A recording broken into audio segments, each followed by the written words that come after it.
to the fourth episode of the Weekly Handmade Chat podcast. My name's Elizabeth, and I like to talk about all things handmade business. I'm an artist and designer. I sell my work online, including on Etsy, and I use print on demand. So if you like to talk about that kind of stuff, you are in the right spot. Today, we are talking about Etsy, and specifically Etsy's gift mode. So if you're not familiar, about probably 3 weeks ago, maybe a month ago, Etsy launched gift mode. And to be honest with you, I still don't know if it's gonna be that valuable as a seller, because to me, it has kind of limited numbers of categories that it can kind of funnel gifts into. For instance, they kind of the way that gift mode works is it gives you ideas for gifts for different types of people. So if you're a woman who likes to travel, it might be like for the traveler, and then it would be a woman traveler, or for the traveling mom. So it kind of funnels people into these categories and then suggests products that would be good gifts for them. And with that in mind, it is a bit limiting, because it just in its nature, there can only be so many categories in gift mode versus a search where you could kind of search and there's just tons of different tags that could come back and help give you results for the searches that you are doing. So again, as a seller, unless you have something that already fits really well into one of those categories, I think it's a little challenging to really know how to maximize your listings for gift mode. But Etsy itself has said that they are really valuing gifting, and they want to be kind of the platform for gifts. And to be honest with you, I think this is because of Temu's influence. I think that Etsy is trying not just to be the place for handmade. I think they're trying to be a place where people just think, oh, if I have a gift, I need to go to Etsy. They're trying to kind of stamp out a new identity for themselves. Instead of being a handmade seller, they're being a gifting seller. Because obviously you'd rather get a gift from someplace like Etsy than Temu, right? So they're going to prioritize gifting. They're going to prioritize those shops that that maximize gifting. And so I thought I would go to Etsy itself and see what they suggest. So first of all, I want to say last week I had an episode about making choices and making choices that are going to serve your business in the best way possible for you. And not everybody is going to benefit from optimizing their shop for gifting, because not everybody has items in their shop that are really giftable. I have a shop where I sell mostly spreadsheets, and people are not going to gift other people's spreadsheets. So obviously, make choices with your time and with your limited resources that are going to benefit your shop the best. So if you don't find that you have the time to commit to optimizing your shop for gifting right now, then just don't. Focus on the things that have always worked for you, that you know are working, and you can always come back to this if you feel like it is something that you want to visit. So with that being said, I'm going to jump right into some of the things that Etsy specifically says will help optimize your shop for gifting. So one of the first things that they say is to create a shop section for gifting. So that shop section will have your most giftable items, however that would be defined. I guess you'd have to kind of figure out for yourself what your most giftable items are. And they also suggest, let's say you have a shop where you sell mugs, and maybe you have a shop section for mugs, and you also sell pillows. So you have a shop section for pillows. Those are kind of odd things to sell together, but that's where I went. So let's just go there. And then let's say that some of those mugs and some of those pillows are really giftable items. Maybe just on some of them you have personalization, so you find that those are really great for gifting, specifically maybe for like Mother's Day or something. So maybe you create a shop section that is Mother's Day gifts, and then you put those listings in there. But Etsy also suggests, now I think this is interesting, they suggest that you duplicate those listings and then you still keep those original listings, or I guess the duplicates, doesn't matter, either one, and you put them into just your shop sections. Now, they don't say anything about changing the titles and tags for those listings.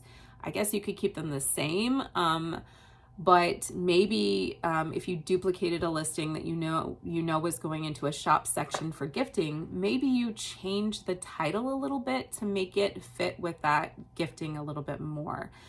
Again, Etsy specifically does not say to do that, but to me that just would make sense. If you've got two of the same listing, but you're kind of trying to market them a little differently, which is basically what this is.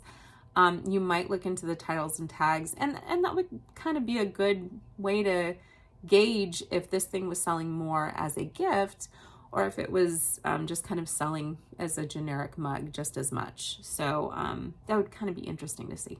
I don't know. But keep in mind, anything that you do with Etsy, you need to give at least 3 months to kind of see if, whatever changes you made are going to be taking effect, because it takes 3 months for Etsy to index your listing. So, and kind of put it into the algorithm where it finally will be. So keep that in mind. All right. Now, they also suggest you should maximize your listing tags, which I think these are just tips that, you should be doing with your listings anyway. You need to maximize your tags, but they specifically want you to put how you could gift these items in your tags. And they want your tags to have multiple words and say things like gift for dog owners, or gift for moms, gift under $20. So, obviously those are not going to be all of your tags. You don't want all of your tags to say gift, blah, blah, blah. And you don't want them to not accurately represent what you're selling too.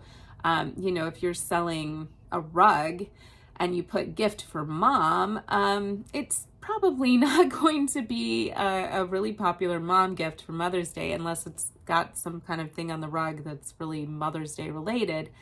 So what that's going to do is that'll pull up in a search for gift for mom, and then your item will not be clicked on. So you still want it to be an accurate representation of what's there, because if it's not, then that's going to hurt your listing. So still keep it accurate, but try to find ways that you can put tags in there that have to do with gifting.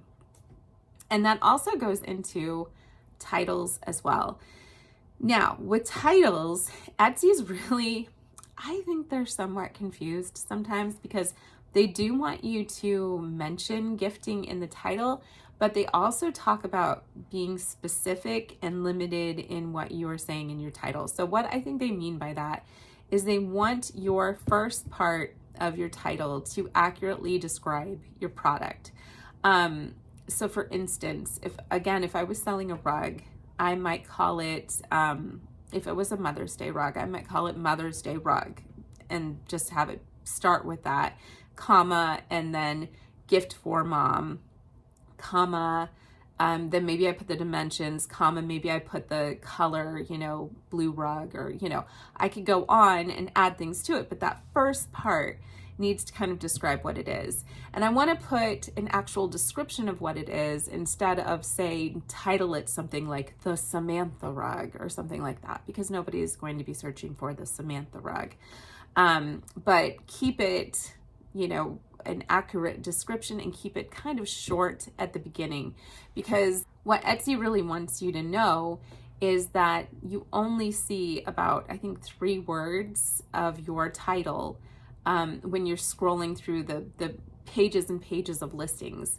So if you're a buyer, you kind of want to see what it's about right away, and hopefully your images are showing that, but you want your title to reflect that as well.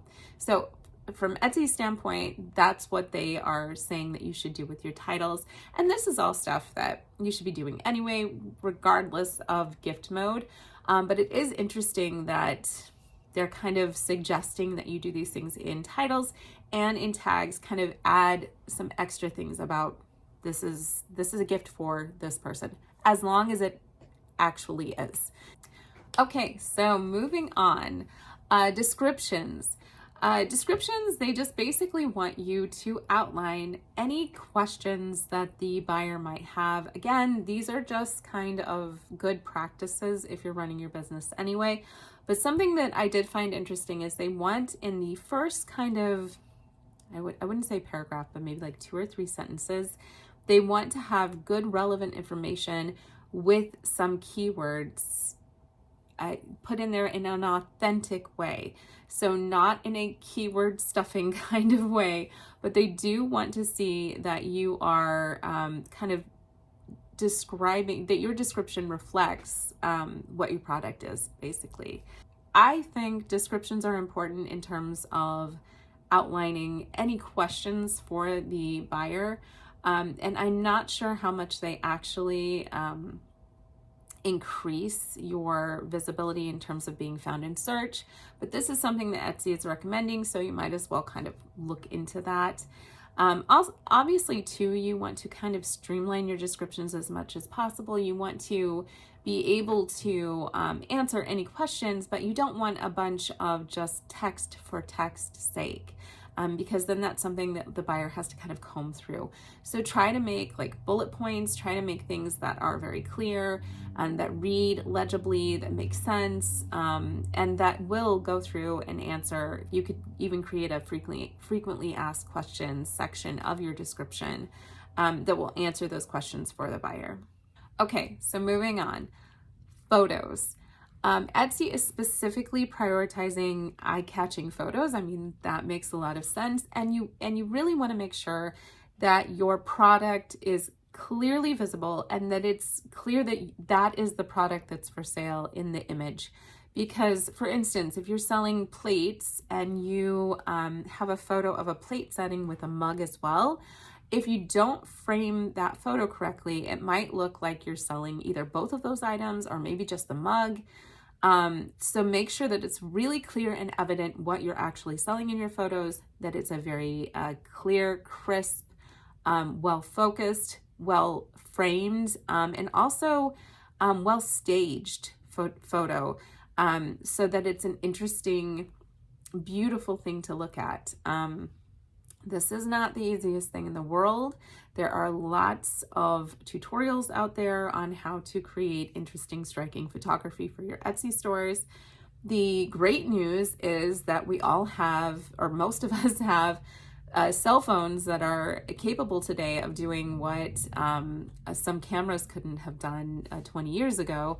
And they can take beautiful photography if you know how to use them correctly. And even if you don't know how to use them that well, you can still take really good, high quality photos. So, if you're unsure about what is a good, high quality, beautiful photo, this is one of those times when I think it's really important to actually go and look at gift mode. Because in gift mode, Etsy is curating the listings that get into this. So you can actually see what they're valuing in terms of photography when you go in there and you look at some of the photographs. And I would look at the photographs as a whole and try to kind of get an idea of the aesthetic that you're seeing there. So actually, I'm just going to take a pause and I'm going to go look at gift mode myself and see what I'm kind of seeing and maybe talk you guys through that. So I'm just going to pause here. I'll be right back. Okay, so I am back. I have looked at gift mode, and what I'm basically seeing is that it seems like most of the photos are pretty neutral. The aesthetic seems pretty neutral. If there are colors, there's a solid colored background, not a lot of patterns, and very crisp photography. So everything is very, very focused. And the product itself is large and in charge. It is in your face. So, which is what you want when you're selling something. So, I would just, make sure that your photos don't have to be wildly creative, as long as they're very clear and your product is large and evident in the photo. With that said, I am seeing a lot of kind of natural elements like wood and kind of natural, kind of neutral colors.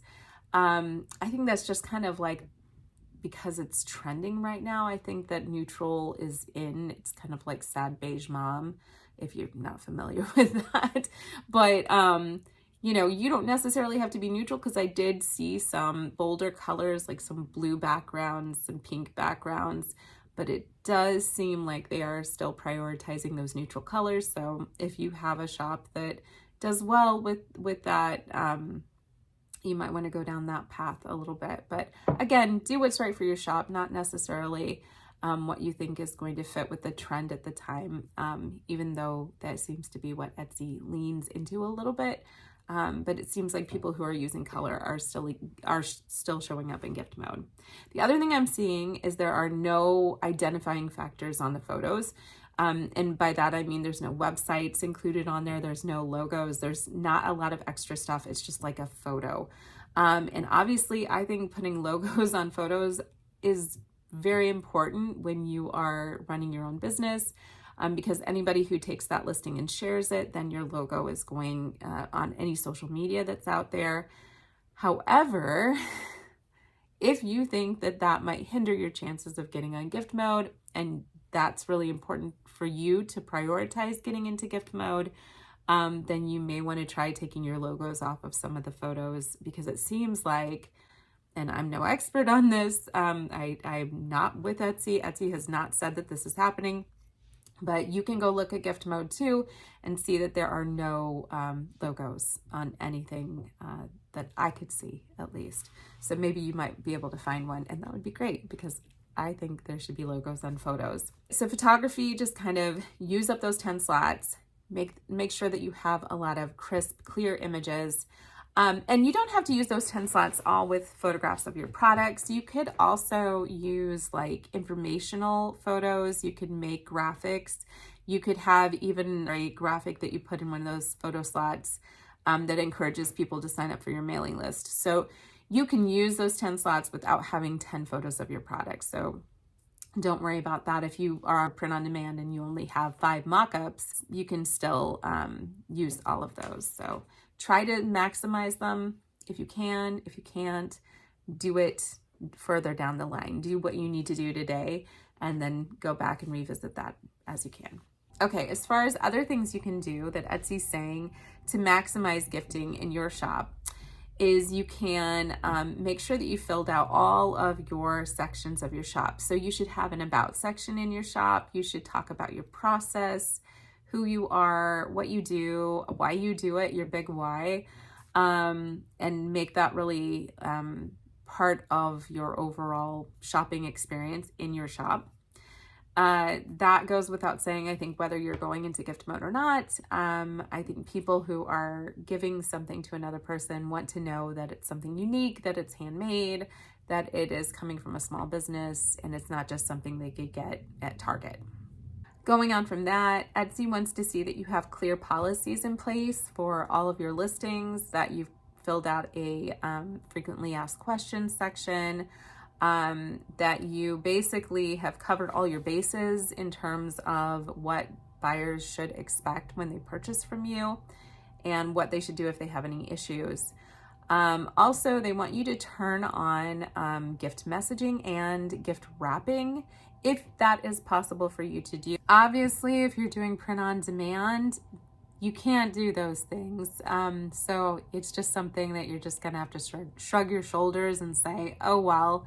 But if you don't, if you have a handmade shop and you're actually making something in your house and you can wrap it up, you could wrap it before you send it if you wanted to, or maybe you just get some decorative boxes that you can just kind of put your product into quickly, put it, and then ship it out. So it doesn't even have to be that much of a hassle, but you could just go ahead and do that. And you could include those shots of those packages in your listing photos so that people know they're going to get like a beautifully wrapped product when they get it in the mail. So that's good too. Oh, and customer service. So Etsy wants you to really showcase your customer service. If you have excellent reviews, they want that. Well, having excellent reviews is already a great way to make your shop a place for gifting. But they really want you to highlight those. So maybe you in your listing have a photo that has a couple excerpts from reviews and, says something like, our customers are saying X, Y, and Z.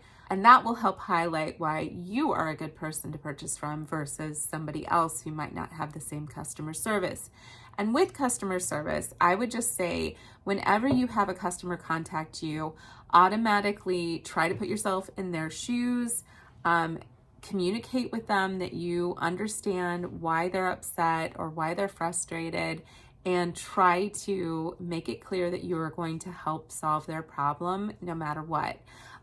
Look for resources online too. Sometimes when I have people contact me who say things like, my package says it was delivered from the tracking and it's not here, I can go onto the USPS website and I can give them that specific information from that website that says what to do if a package says it's been delivered but hasn't. And sometimes if you can go online and get those types of resources and it's not coming from you just saying, I don't know, maybe you should check your neighbors, that gives what you're saying a little bit more credence. It makes them see that it's impartial. It's an official form of information that is not just coming from you or from hearsay. So that's a good way to handle customer service as well. From a personal standpoint, let them know that you're hearing them, they're frustrated, you're really sorry, and you're going to see what you can do to make it right. And then whenever you can, take those kind of impartial resources so that they can see for themselves, these are the things that you need to do. And it's not just you saying them, it's coming from USPS or it's coming from whatever official source is going to give more credence to what you're saying. So I hope that makes sense. And then again, though, if somebody is just being a jerk and you're doing all you can and they're not being receptive to that, after a certain amount of time, it's okay to just be like, you know what, I'm done now. I'm gonna, do what I can for you, and then I'm leaving it. So don't get bullied over something that's out of your control. Try to do whatever you can to make it right for your customer. And if they are not being receptive, then just, you have to sometimes just get to a point where you say enough. But most of the time, people are really nice. I've rarely ever run into anybody who's just a jerk, but I know that it happens sometimes. So don't let somebody extort you for free products or do anything that doesn't seem right. Okay, now shipping. So Etsy wants you to ship globally, which, that poses some challenges because there are all kinds of issues with tracking and with the different carriers you can have. And then you're going to be possibly paying VAT tax as well. So I turned off my international shipping. I used to have international shipping and I turned it off. But Etsy is saying that you should have international shipping to optimize your shop for gifting. You can, again, you do what's right for your shop, not necessarily what Etsy is saying, but that is what they are suggesting. They also want the shipping time frame to be really clear. And I think this is so important for gifting. And I understand why they're doing this because obviously gifting has a time limit. You have to make sure that you are getting the products to the person on time. And what I will say is overestimate how much time you're going to need to get the person the product. I think people who tend to try to say, well, it can get to them in 4 days, so I'm going to say this will get to you in 4 days. It seems like a good idea because then people will say, I have a birthday I have to buy a present for, and I'm going to be there in 4 days. I'm gonna get this product because it can be there and these other products can't. But shipping, we all know, is not always dependable, and you can't know that it's going to get there exactly in 4 days. There's always a time window, and I always try to aim for a little bit higher than what I think I typically would do. So the products I largely sell usually get to my buyers within like 5 days. They get there pretty quickly, 5 or 6 days. But I usually say it's going to take 7 to 9 days because I don't want to have an angry customer who purchased a product that needed to be there in 5 days and it took 6 days to get there. So I think you should under promise and over deliver.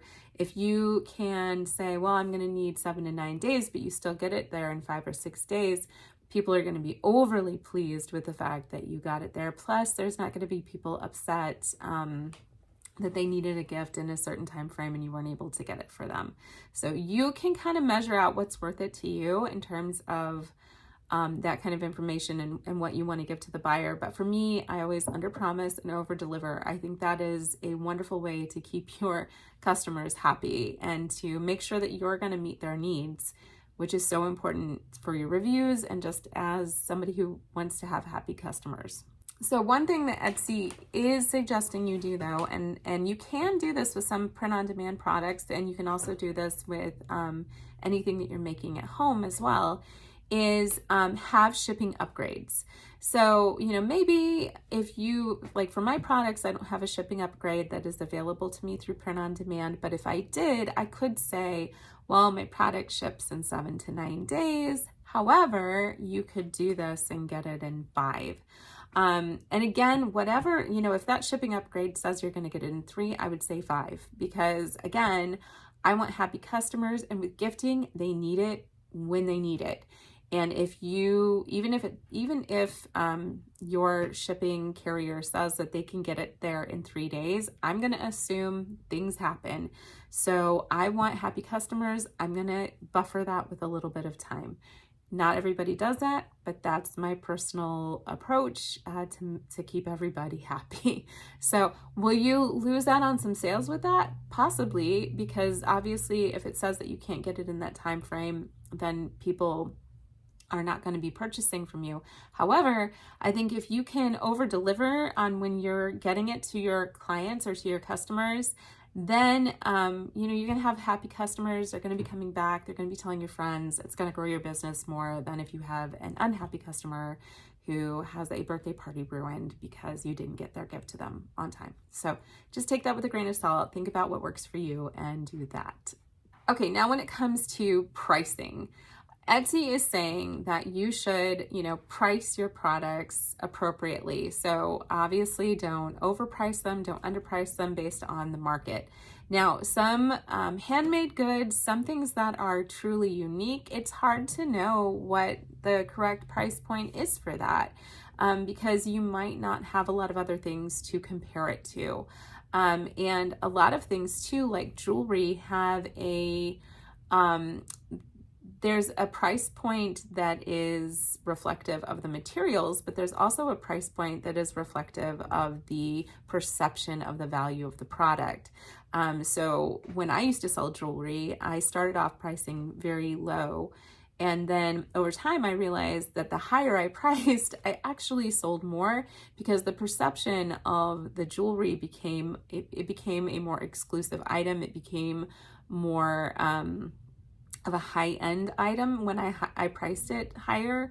It just, if somebody wanted to buy something really nice for somebody else, a really nice jewelry item, then they would be okay spending that extra money because that made them feel like it was even that much nicer, even though it was the same piece of jewelry before. And I wasn't overpricing it. I will say, I think I was underpricing it when I started. But with jewelry, there's such a perceived value range that I think you can go a little bit higher and that can actually help your sales. But with other things like a mug, is somebody going to pay $40 for a mug? Not usually. I paid quite a bit of money for, well, actually I didn't. I just put them on my wedding registry. So thank you for these. And they're 4 London mugs, and they weren't cheap, but I think altogether they're about $20 a mug, which is a lot, I think, for a mug. I think that's a lot to pay for a mug. But they're really nice mugs, and then they just have these really cool London designs on them, and I'm a little obsessed with England, so I was willing to pay more for these, or I guess my cousin Shelly was, so thank you, Shelly. But yeah, I wouldn't typically purchase mugs for $20. I wouldn't, say that that's crazy, but it needs to be a pretty unique mug in order to do that. So just make sure you're pricing within the kind of standard ranges of your industry or of the type of product that you're selling. And then with that, Etsy is suggesting that you have diversified prices in your store. So for instance, if you're selling rugs in your store, and rugs are a higher end product, so at least from the price tag. So you're probably not going to have a lot of products that are below, $40, $45. You may want to look at adding a product into your store that is going to allow you to have some lower price points so that you can draw in customers that want a gift around $20, and then you can also have those customers that are going to purchase your standard products of your rugs as well. And diversifying those price points just allows more people to be able to enjoy your products. It allows more people entry into knowing about your brand and knowing about what you're about. So it's good from a marketing standpoint as well, because that just gets your brand onto more eyeballs. So that's always a good thing. And then with that, Etsy is also suggesting that you have discounts of some sort. So, do you have buy two and you get 10% off, or, get 20% off of this particular shop section during this time?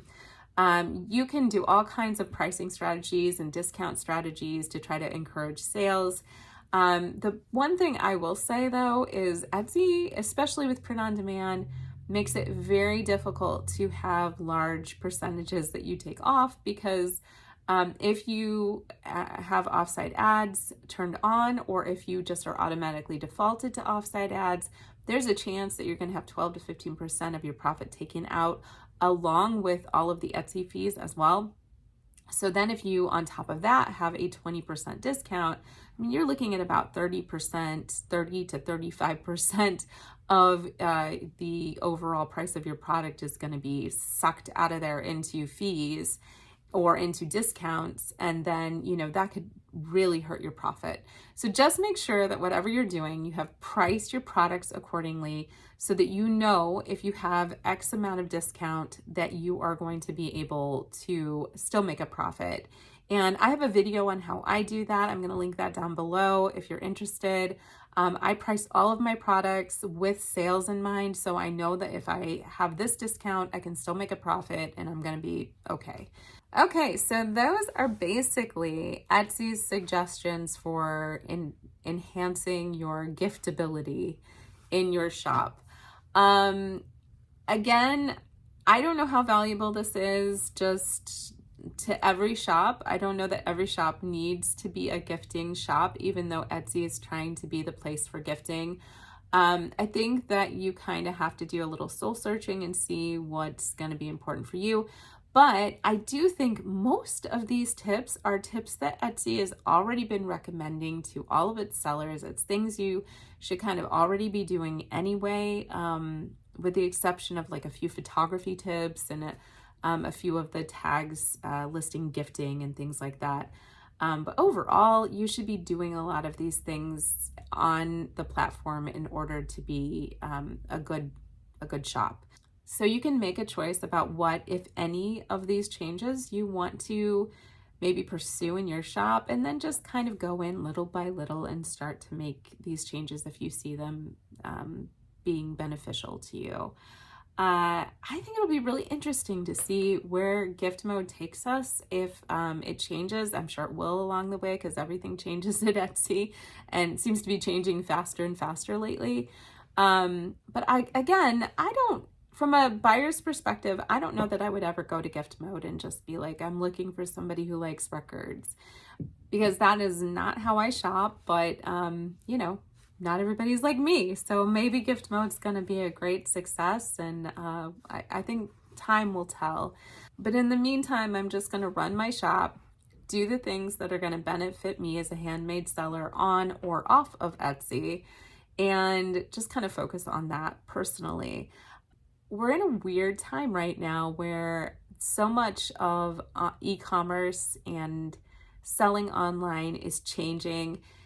But I still think the basics work, making your business authentic to you, making products that you care about, treating people the way that you would like to be treated as a customer, and taking pride in your work.